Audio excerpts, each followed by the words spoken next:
A very good day to you all. Today I am going to present my presentation on analysis of puzzle-based warehouse systems using modular Petri nets. I am Kasuni Weerasinghe. The other authors are Andrei Lobov, Fabio Sgarbossa, Lars Tingelstad. We all are represent Department of Mechanical and Industrial Engineering, Norwegian University of Science and Technology, Norway. This is the presentation overview.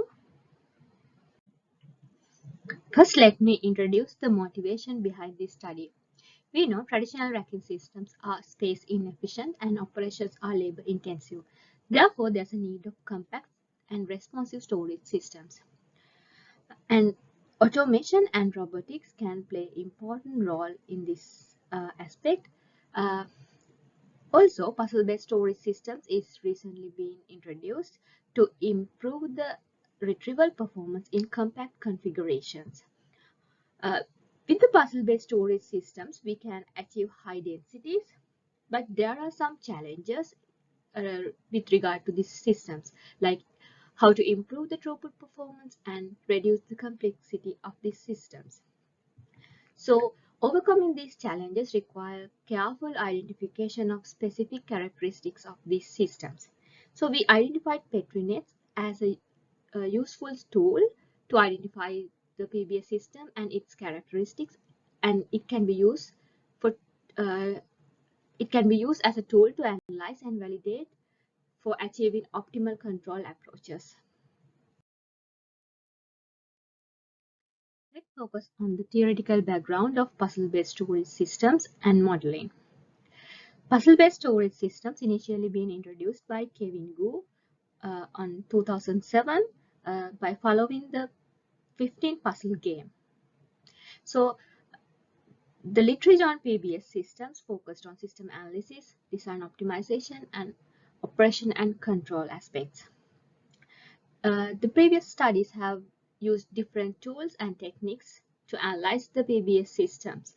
They have used simulation, time extended graph, and experimental studies to analyze the impact of number of input-output points, analyze the impact of S-code allocation, movements of loads in terms of simultaneous and sequential movements, and also different movements and storage configuration policies.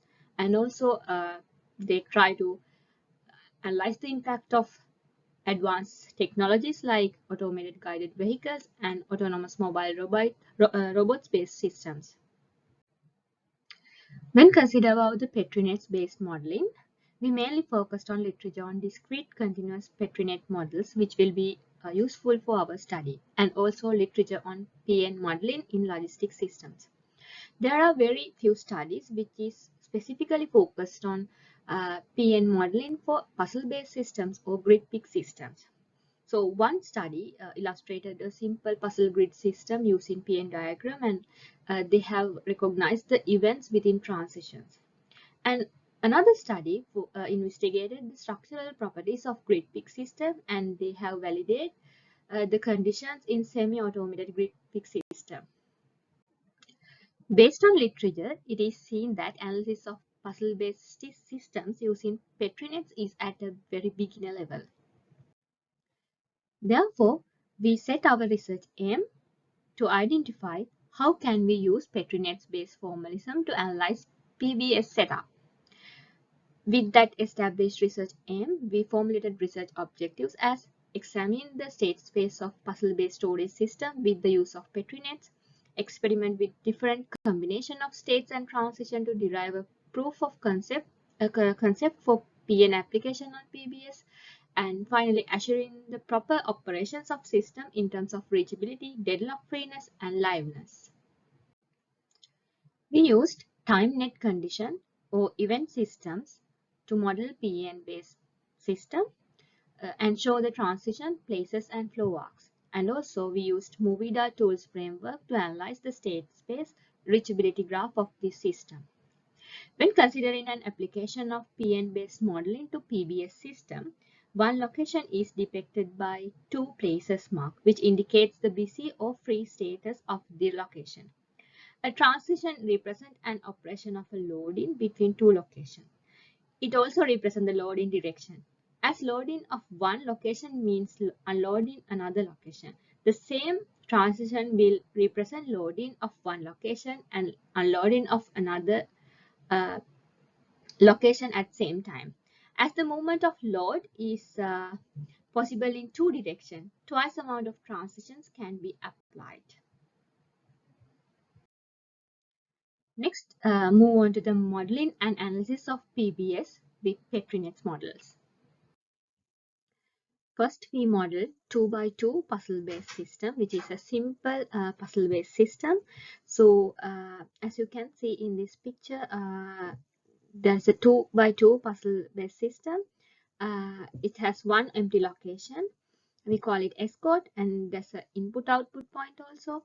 So, in this system, each load in every location can move to two directions.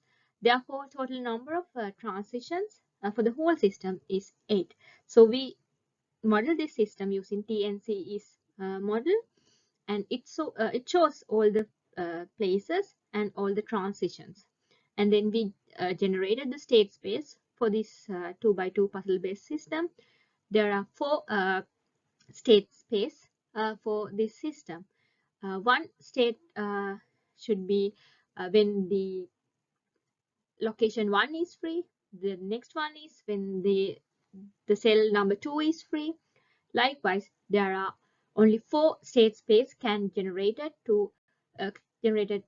by 2x2 PBS system.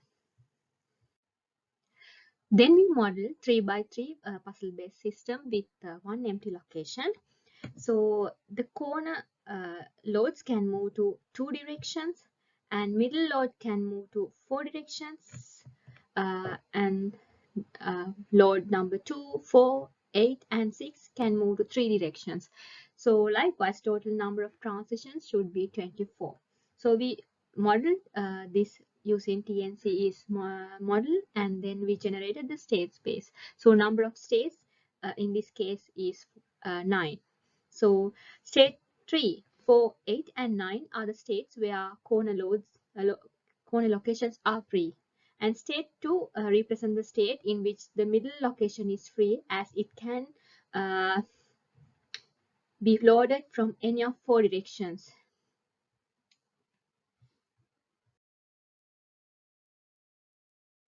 Discussion and conclusion. The number of states for each scenario can be mathematically derived from a combinatorial formula. So for the 2x2 puzzle with one empty location, we received 4 state space, and for 3x3 puzzle system with one empty location, we received 9 states. But for big complex systems like 3x3 puzzle-based system with 3 escorts, so we received 84 states. So when we model it using TNCES, it generated this kind of complex diagrams, as you can see.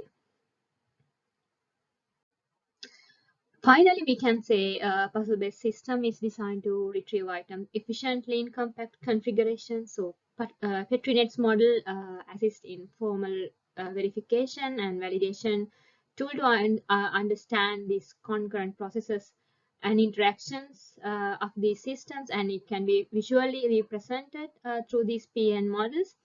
However, as the size and complexity of the system increase, PN model and diagrams also become complicated and challenging to manage.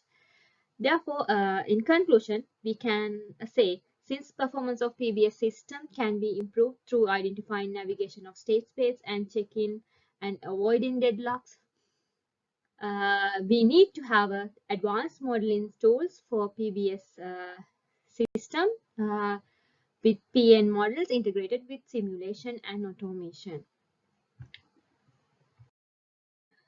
Thank you very much for your attention.